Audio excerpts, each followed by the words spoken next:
Good afternoon, children. Come back to the discussion on the speed of a traveling wave. Okay. Now, we will solve a problem. Already we have solved one problem. Let us see another problem. A transverse harmonic wave on a string, on a stretched string, is described by yxt equal to 3 sine 36t plus 0.018 x plus pi by 4, where x and y are in centimeter and t in seconds. Here x and y are in centimeters and t is in seconds. Okay. First of all, is this a traveling wave or stationary wave? You have to identify whether it is a traveling wave or a stationary wave. If it is a traveling wave, what are the speed and direction of the propagation? You are asked to calculate what is the speed of the wave and what is the direction of propagation. Okay.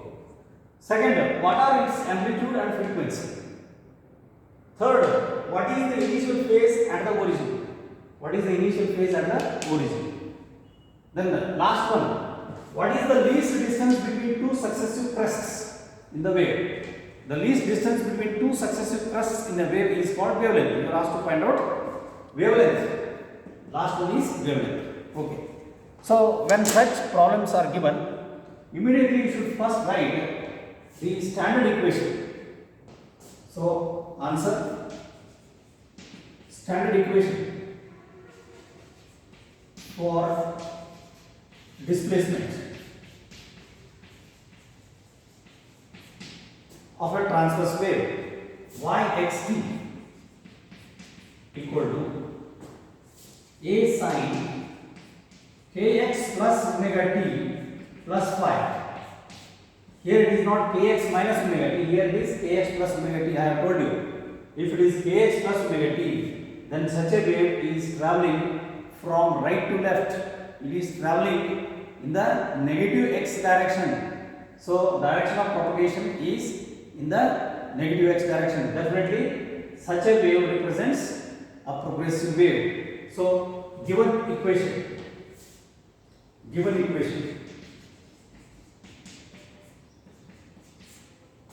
y xt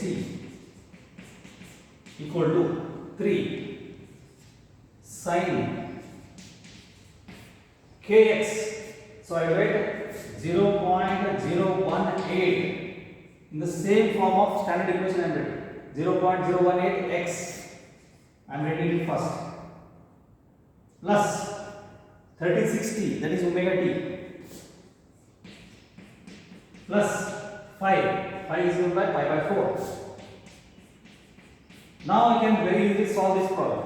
So this is a traveling wave. So first question, is this a traveling wave? Yes,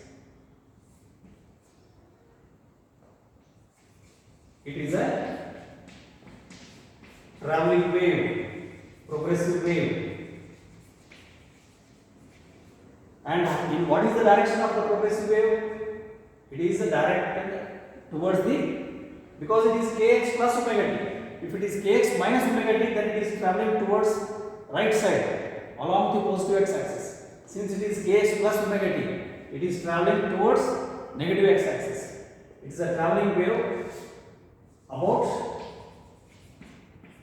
negative x axis. Negative x axis means from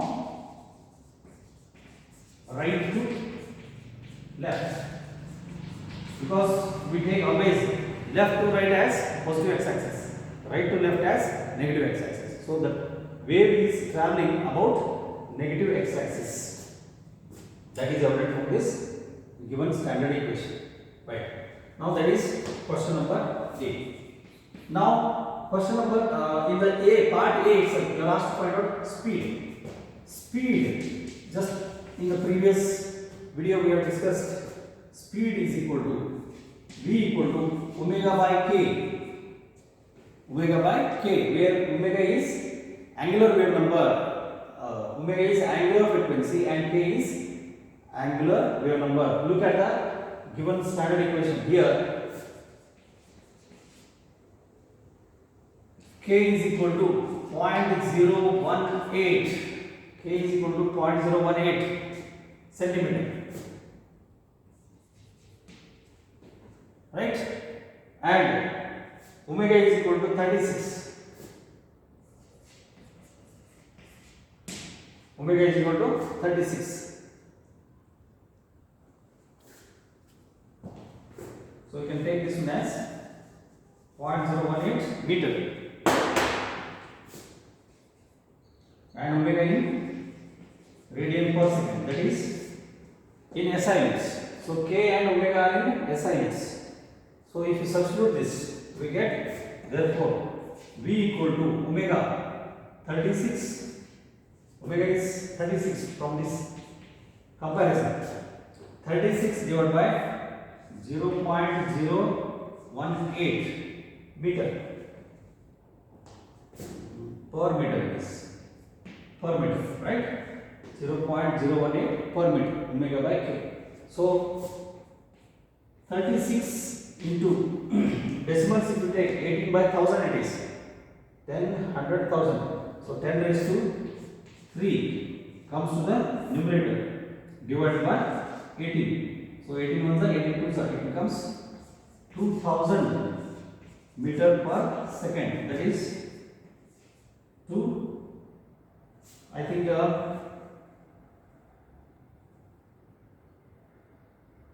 okay, this is actually given in centimeters. Look at this. These are given in centimeters. X and Y are in centimeters. So let us take this one in centimeter, per centimeter. So K is in per centimeter. So this is in radian per second. So 2000 centimeter per second. So it becomes 2000 centimeter per second. So it becomes 20 meter per second. 20 meter per second is the speed.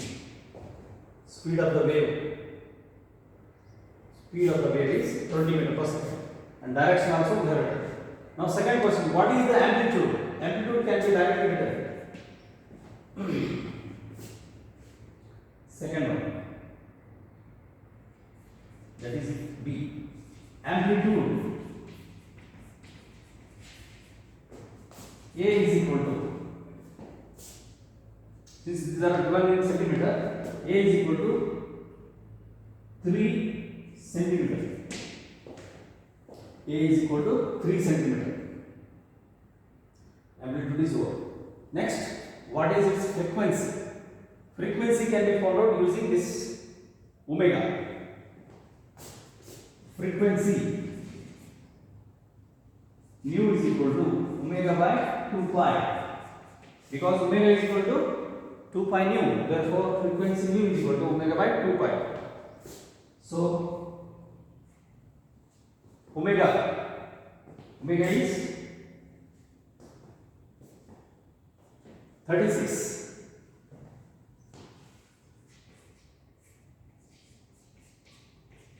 So it becomes 18 by 5 hertz. 18 by 5 hertz. So you can also calculate using the wavelengths, but wavelength we have not yet calculated. I think this is the right way. Okay, 18 by 5 hertz, that becomes frequency. Now this is calculated and frequency is calculated. Now what is the initial phase at the origin? Look at this. Initial phase at the origin is phi. Phi is equal to pi by 4. Directly calculate. So question number C.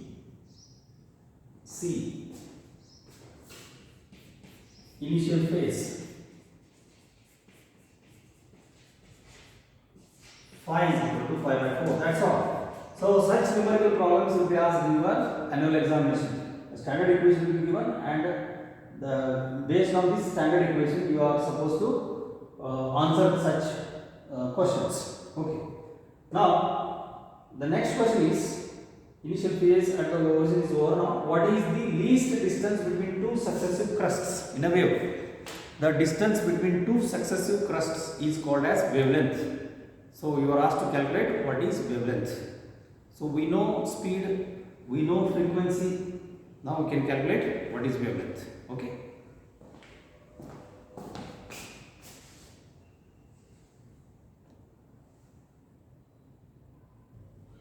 The last question is to calculate what is the minimum distance between two successive crests. The distance between two successive crests of a wave is called as wavelength. It is denoted by lambda, right? We have angular wave number.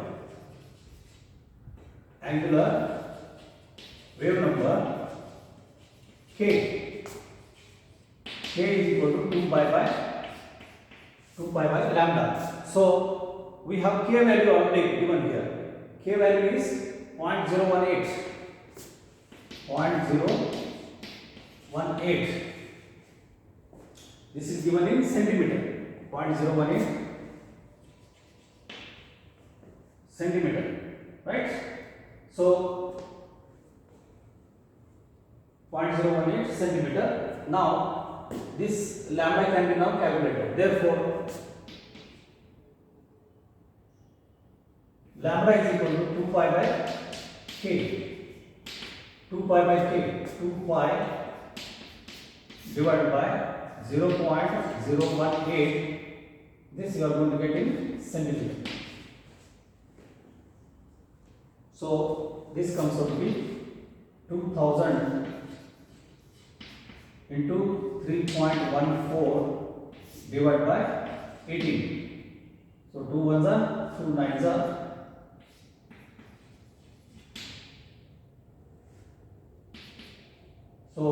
3140 divided by 9. 3140. So if you just look at it, 14 by 100. So 100 cancels. So it becomes 3140 divided by 9. So this, if you calculate, 9 threes are 27. 4 remains. 9 threes are 27. 4 remains. 9 fours are 36. 9 fives are 45. 9 fours are 36. 8 remains.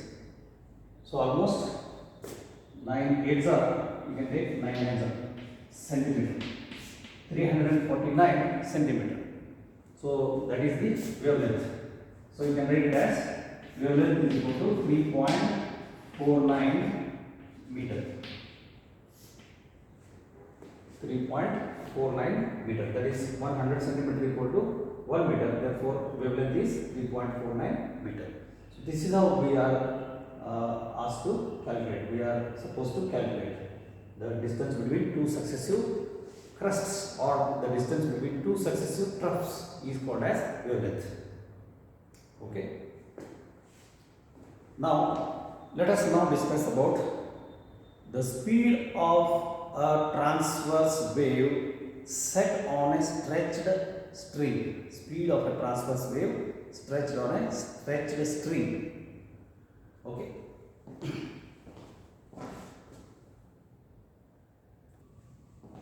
So we have discussed earlier that speed of a mechanical wave is determined by frequency and wavelength, where V is equal to nu lambda. That's how we got the relation. V is also equal to omega by k. So after simplification, we got V is equal to frequency multiplied by lambda.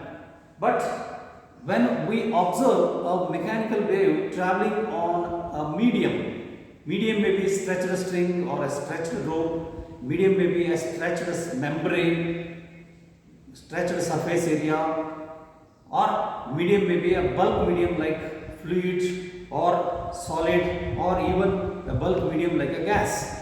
So in such cases, this equation V equal to nu lambda will no more be valid. So the speed of a mechanical wave depends on two properties. The speed of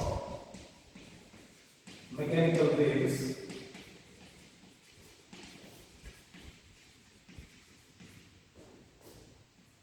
in a medium, on a medium or in a medium depends on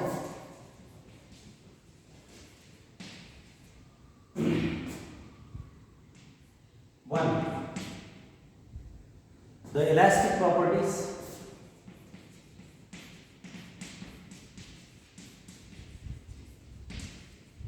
elastic properties of the medium.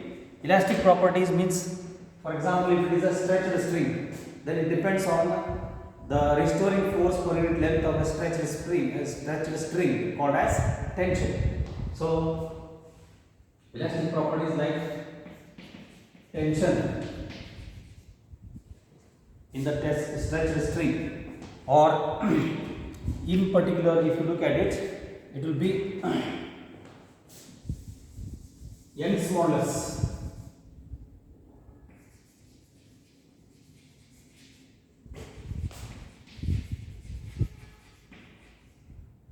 For linear medium.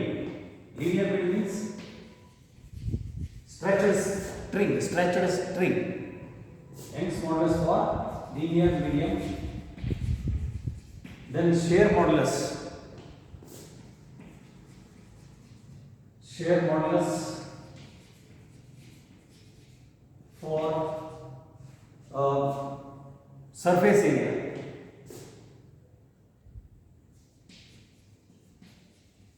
Stretched surface and bulk modulus for bulk medium. Bulk medium may be solid, liquid or gas. Bulk medium may be usually fluid like liquid or gas. Like fluid. Elastic properties. And the second one is inertial properties.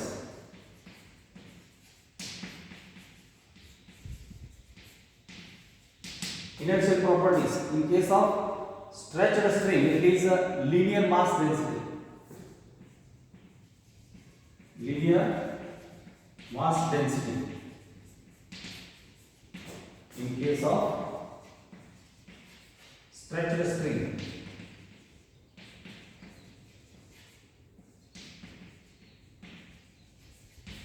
Linear mass density means mass per unit length. It is denoted by mu. Mu is equal to mass per unit length. Mass per unit length is called as linear mass density. In case if it is a bulk medium, fluid, or in case if it is a liquid or gas, if it is a bulk medium, then it depends on mass density, that becomes mass per unit volume.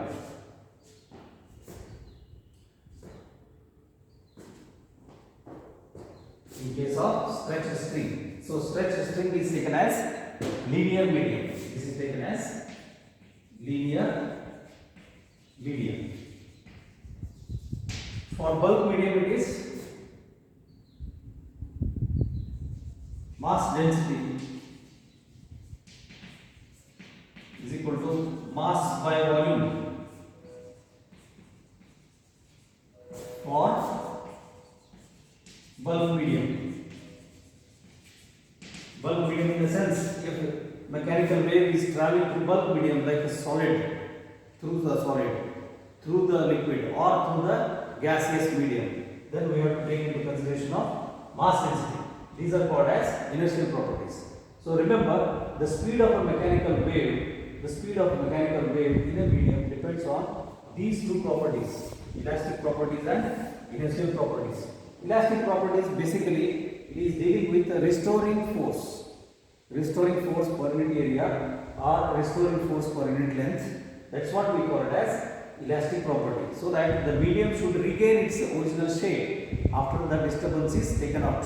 Once the disturbance is set and taken out, the medium should be capable of regaining its initial shape. So restoring force per unit area or restoring force per unit length must be active. Restoring force per unit volume must be active. That's why we have written the Young's modulus for linear medium, shear modulus for surface medium, and bulk modulus for bulk medium like a fluid, or even it is even for solid also.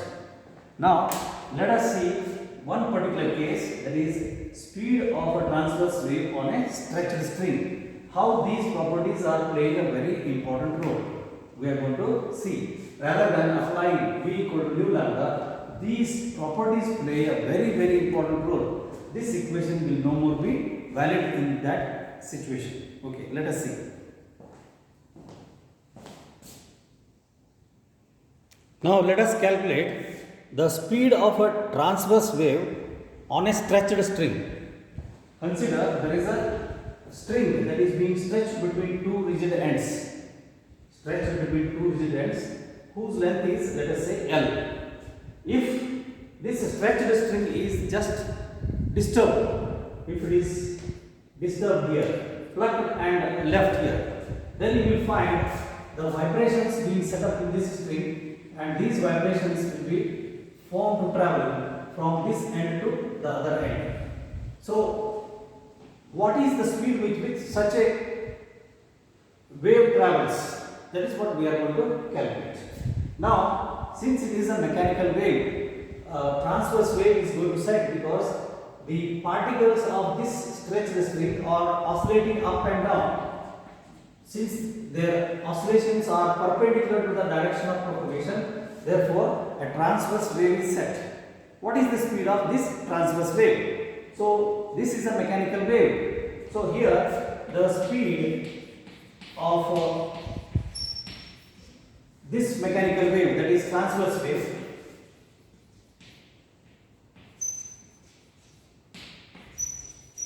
the speed of this transverse wave depends on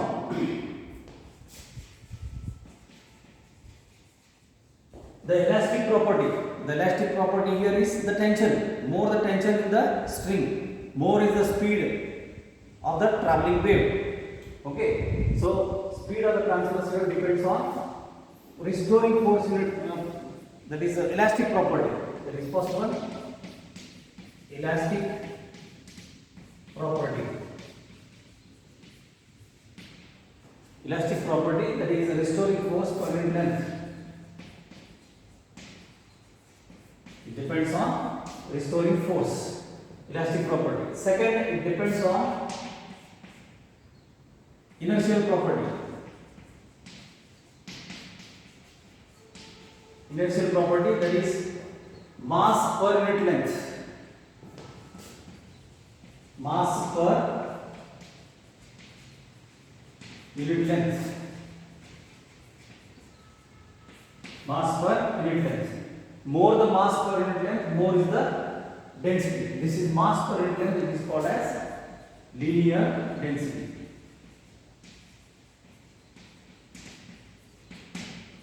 More the mass, more is the inertia.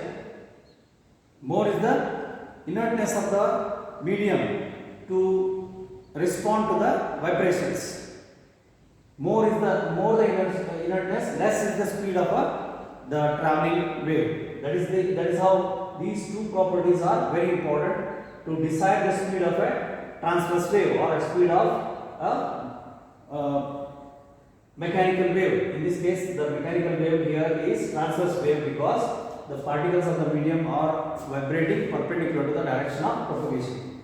Here, the exact value of this speed is being calculated by Newton's analysis. That derivation using the Newton's analysis and Newton's calculation is not there for our class, 11th class. You are going to learn it in the higher classes, in the degree classes. So here we are deriving that using the dimensional analysis.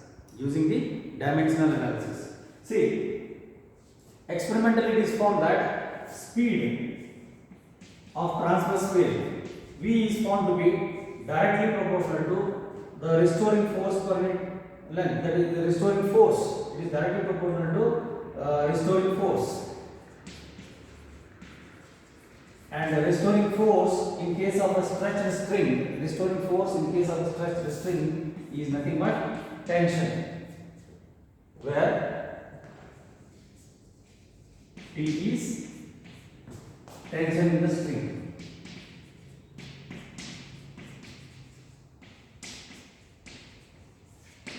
So tension is required. Without tension, there will be no vibrations set up in the string. It is our common experience. If the string is not stretched, you will not be able to set up any vibrations. You will not be able to set up any wave. That is the meaning. So more the restoring force, more the tension, more is the speed. That's how we take it. Then speed is found to be, speed of this transverse wave is found to be inversely proportional to inertial property, that is mass per unit length. Mass per unit length. Mass per unit length is taken as the linear density. Here we represent mass per unit length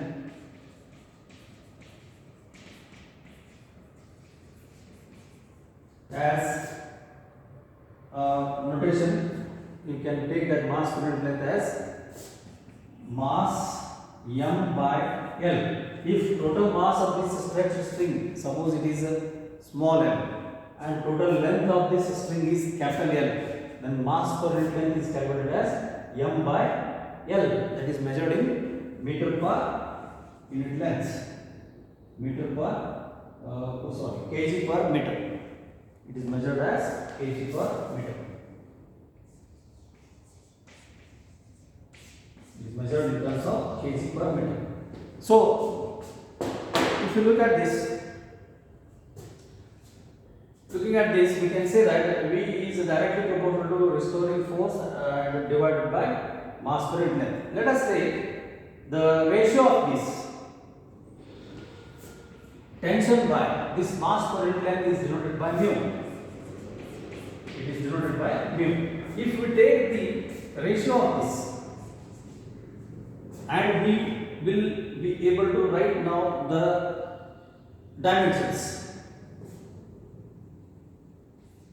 using dimensional analysis. Using these relations, V is found to be directly proportional to T. V is inversely proportional to mu. So I can write here V is directly proportional to T. V is inversely proportional to 1 by mu. Using these two, I am going to write what is T by mu first in terms of dimensions. You know, dimensions are written with square letters, square brackets. So dimension of restoring force, that is tension. You know that m L T raised to minus 2 divided by dimension of linear mass density, mass per unit length, that is m unit length L raised to minus 1 mass per unit length. Now m cancels. L raised to minus 1 goes to the numerator. So it becomes L square T raised to minus 2. L square T raised to minus 2. Then what is the dimension of speed? Dimension of speed.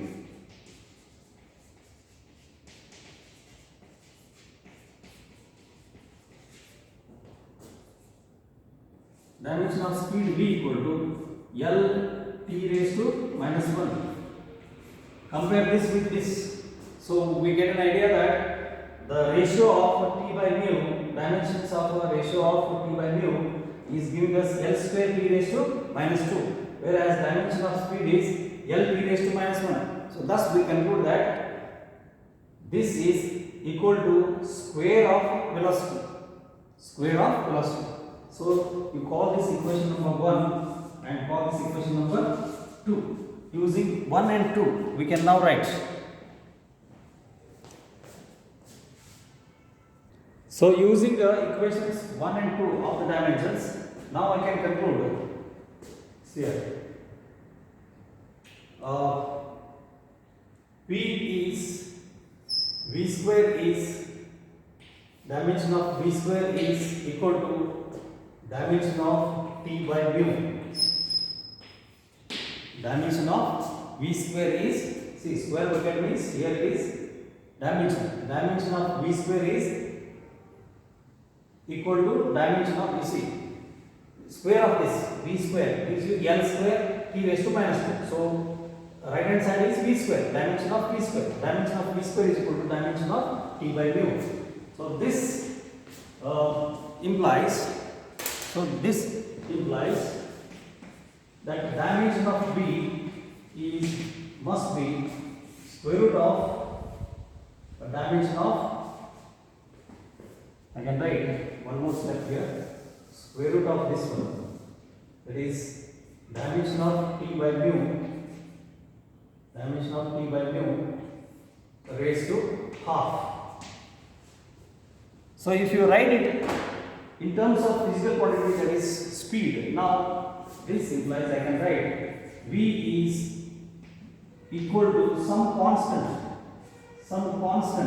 C into T by mu to the raised to the power half. So V is equal to some constant into square root of T by mu. So that is evident from dimensional analysis. Dimension of velocity and dimension of the ratio T by mu. So thus it states that speed of a transverse wave is directly proportional to square root of tension in the string. More the tension in the string, more is the speed, right? And speed is inversely proportional to square root of linear mass density, that is mu, mass per unit length. So experimentally, when it is observed, C is found to be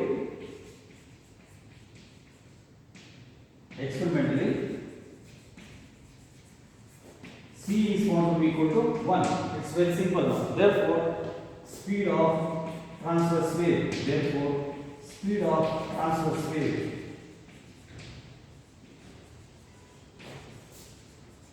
on a stretched string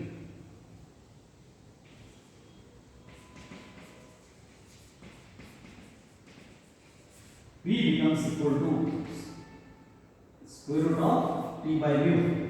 So if we know the tension, if we know the linear mass density, then we get the speed square root of T by mu in meter per second.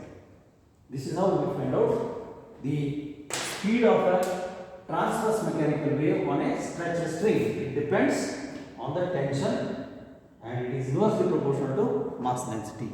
Therefore, V is directly proportional to square root of T and V is inversely proportional to square root of mu. These are the two important things to be remembered. Okay. Based on this, we will solve the problems in the next session and there will be quite clear. Thank you. Have a nice day.